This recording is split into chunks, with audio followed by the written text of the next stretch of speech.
बर्तमान ओडिशा उपकूल बंगोपसागर में एक गुरुचा बलय रही। गुरुचा बलय प्रभाव में सारा राज्य में कोईला पाग लगी रही।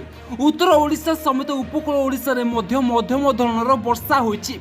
तेबे कौन रही पाणीपाग विभाग लाटेस्ट अपडेट ताकू नहीं संपूर्ण अपडेट जानिबा किंतु ता पूर्व वीडियो लाइक करूँ, चैनल को सब्सक्राइब करी पाखे बेल आइकन दबाई ऑल नोटिफिकेशन क्लिक करूँ। तेबे वर्तमान जहाँ सूचना मिलूछि राज्य में आसंता 25 तारिख पर्यंत उत्तर आभ्यंतरीण और उपकूल ओडिशार अधिकांश जिले में पाग मेघुआ रहिबा सह हालुकारू मध्यम धरणर वर्षा हेबो बोली भुवनेश्वर आंचलिक पाणीपाग केन्द्र पक्षरु पूर्वानुमान करिछि।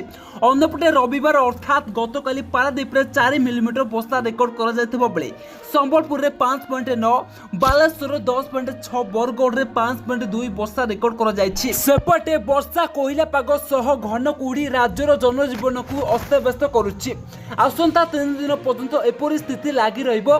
घन कुहुडी पई आज मध्य 14 जिला को येलो वार्निंग जारी होइतबा बेले आसंता काली और बुधवार सकाळ पर्यंत 10 जिला को सतर्क सूचना जारी करा जायछि। आज पई जगतसिंहपुर, कटक, ढेंकानाल, अनुगुल, बलांगीर, कलाहांडी, कंधमाल, रायगढ़, गजपति, गंजाम, नयगढ़, खोर्धा, पुरी, सोमवार आदि ए सब जिले में वर्षा होबार संभावना रही।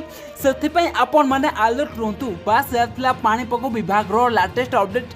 यही पाणीपाग विभाग लाटेस्ट अपडेट पाइबा आम चैनल को सब्सक्राइब करी पाखे बेल आइकन दबाई ऑल नोटिफिकेशन क्लिक करूँ।